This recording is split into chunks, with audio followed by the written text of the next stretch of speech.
Hello दोस्तों। अरस्तु विज्ञान के इस प्लेटफॉर्म पे आप सभी का स्वागत है। हम लोग यूजीसी नेट इन्वायरमेंटल साइंस का लेक्चर देख रहे हैं, जिसमें आज हम लोग यूनिट 8 का topic environmental conventions and agreements देखेंगे। पिछले लेक्चर में मैंने एक्ट को कंप्लीट किया था। टोटल 22 एक्ट थे यूनिट 8 में, जो कि कंप्लीट हो चुके हैं। आज एक न्यू सेशंस लेके मैं आया हूँ आप लोग के बीच।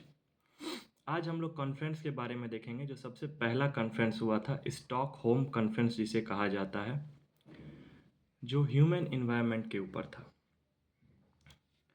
इसमें हुआ क्या कि United Nation conference on the human environment is also known as Stockholm conference. जो यूनाइटेड नेशंस के जितने भी कंट्री हैं, उन्होंने कॉन्फ्रेंस स्टार्टअप किया जो ह्यूमन इन्वायरमेंट के ऊपर, जिसको हम लोग स्टॉकहोम कॉन्फ्रेंस भी कहते हैं।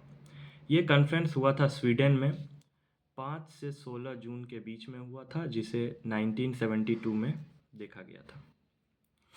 ठीक है, जो 1972 में 5 से 16 जून के बीच में कॉन्फ्रेंस हुआ था स्वीडन में।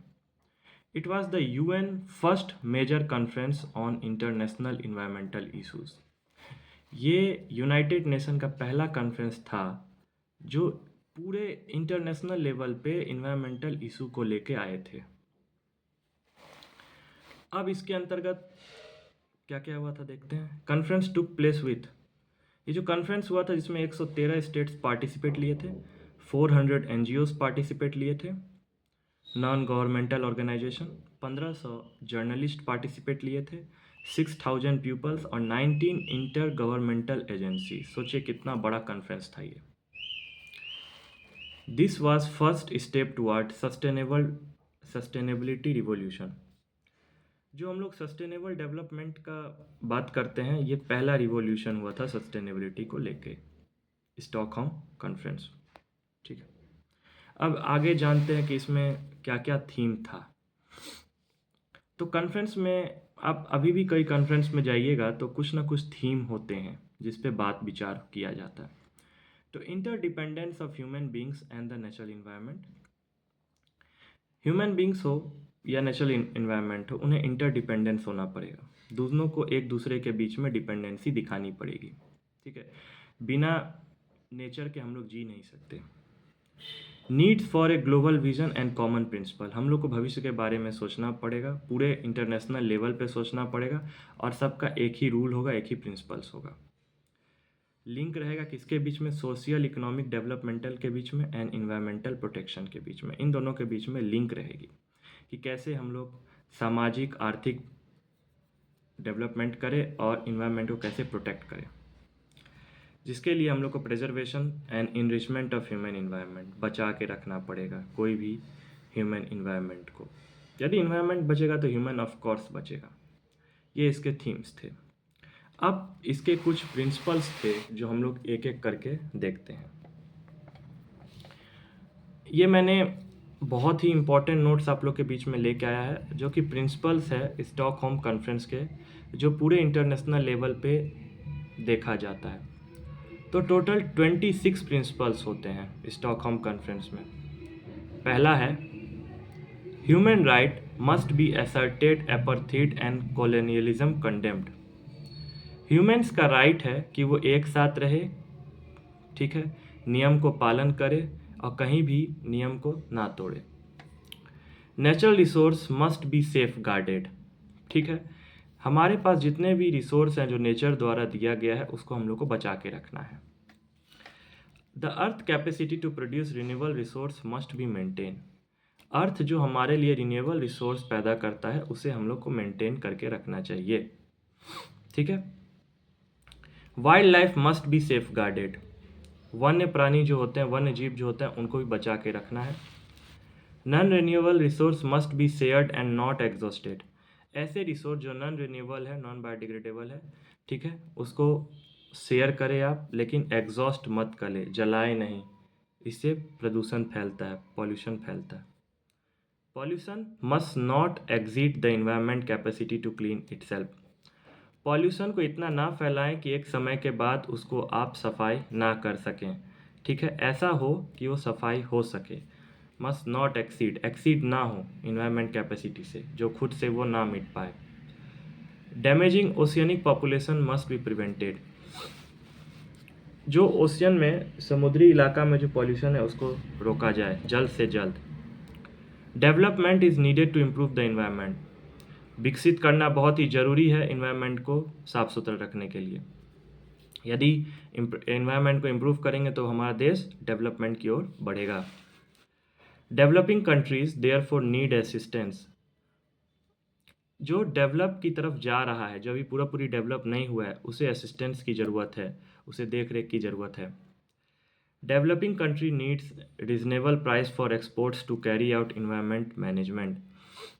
मान लीजिए कोई भी सामान एक्सपोर्ट इंपोर्ट करते हैं तो रीजनेबल प्राइस में करना चाहिए, जिसके कारण इन्वायरमेंट मैनेज हो पाए। इन्वायरमेंट में जो भी चीज़ें मैनेज होना ज़रूरी है वो हम लोग अच्छे से मैनेज कर पाएँ।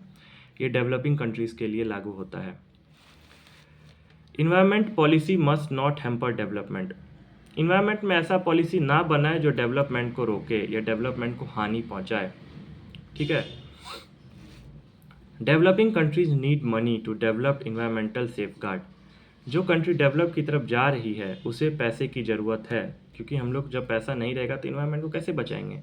तो डेवलपमेंट के लिए पैसा होना बहुत ज़रूरी है। किसका? इन्वायरमेंट के लिए। Integrated development planning is needed. एकत्रित डेवलपमेंट करें, जैसे एकता होती है ना, वैसा डेवलपमेंट करें, बहुत ही ज़रूरी है। Rational planning should resolve conflict between environment and development. यदि आप बिना सोचे समझे प्लानिंग कर लेंगे तो कन्फ्लिक्ट होगा, झगड़ा होगा इन्वायरमेंट में और डेवलपमेंट के बीच में, कहीं ना कहीं परेशानी होगी, कन्फ्लिक्ट आ जाएगा दोनों के बीच में। Human settlement must be plan to eliminate environmental problem. Human अपना सेटलमेंट इस तरीके से करें कि वो इन्वायरमेंटल प्रॉब्लम को हटा पाएँ। ऐसा नहीं कि आप इन्वायरमेंट को ही ख़राब करके ह्यूमन सेटलमेंट करें। Government should plan their own appropriate population policies. Government का अपना एक प्लान होना चाहिए, किसके लिए? पॉपुलेशन के लिए। ठीक है। National institution must plan development of states natural resource.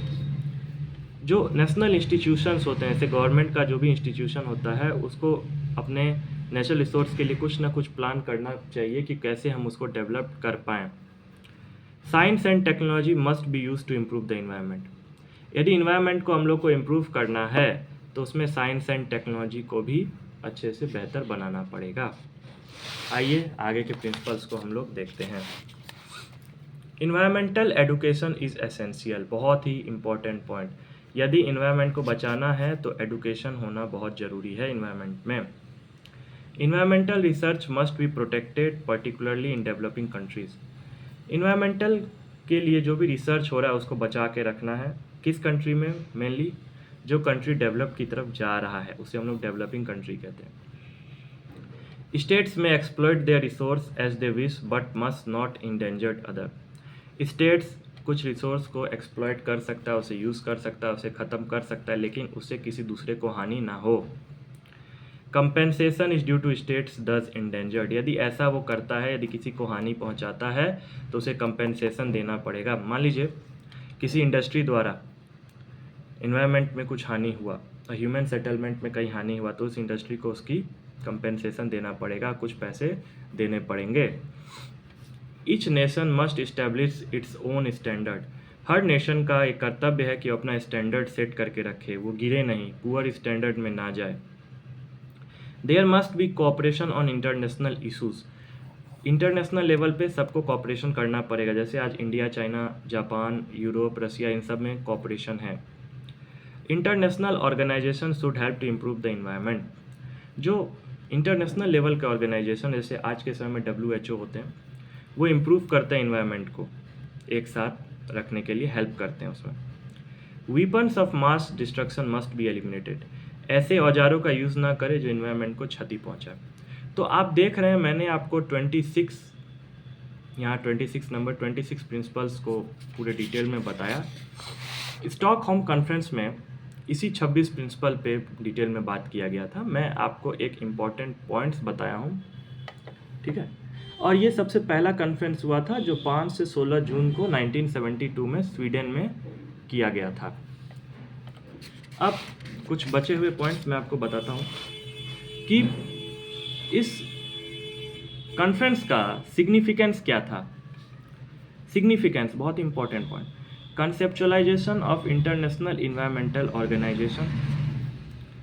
जो इंटरनेशनल इन्वायरमेंटल ऑर्गेनाइजेशन इसमें पार्टिसिपेट लिए थे, उन्होंने बहुत ही कंसेप्चुअली हर चीज़ों को बताया, और ये बहुत ही कंसेप्चुअल था, पॉपुलेशन को सुनना चाहिए, जो भी यहाँ पार्टिसिपेट लिए थे उनके लिए फ़ायदेमंद था।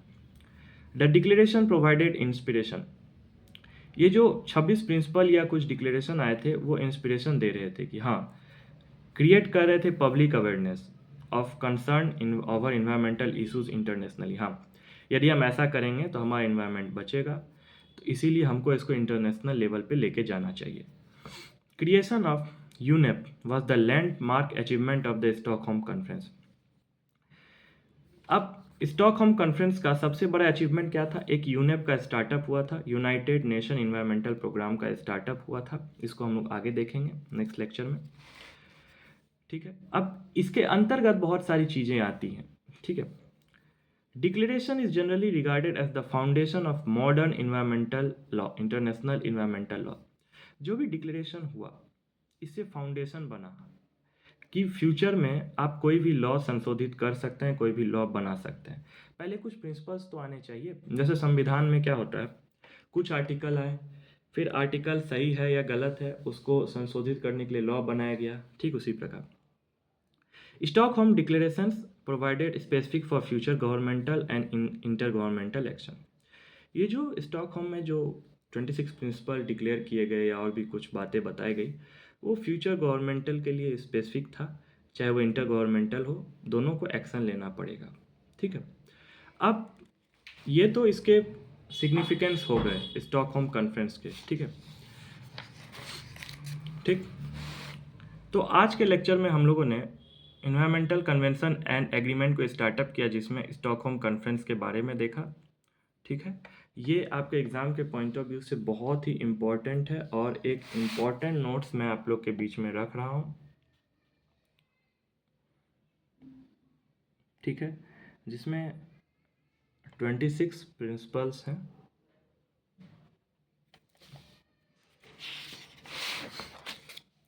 इसमें एक ही बात को दोहराई गई है कि कैसे हमें इन्वायरमेंट को बचाना है, और ये इन्वायरमेंट को लेकर सबसे पहला कॉन्फ्रेंस स्टार्टअप किया गया था। मैं आपको एक और चीज़ बता दूं कि ये जो लेक्चर है ये यूजीसी नेट के लिए तो हेल्पफुल है ही। यदि आप कोई भी गवर्नमेंटल पीएचडी एग्ज़ाम दे रहे हैं, किसी भी सेट पीएचडी लेवल पे यदि आप कोई सेट एग्ज़ाम दे रहे हैं, तो वहाँ पे भी आपके लिए हेल्पफुल है। यदि आप कोई एकेडमिक एग्ज़ाम दे रहे हैं, ग्रेजुएशन या पीजी, वहाँ पे भी आपके लिए हेल्पफुल है। आप यदि कोई इन्वायरमेंटल साइंटिफिक ऑफिसर के लिए या साइंटिस्ट के लिए एग्ज़ाम दे रहे हैं, वहाँ पे भी आपके लिए हेल्पफुल है। तो आप हमारे साथ अरस्तु विज्ञान के इस प्लेटफॉर्म पे बने रहें, और मुझे कमेंट में बताएं आपको ये लेक्चर कैसा लगा। लाइक करें और अपने दोस्तों को प्लीज़ शेयर करें, जिससे मुझे भी मोटिवेशन मिलेगा। Thank you.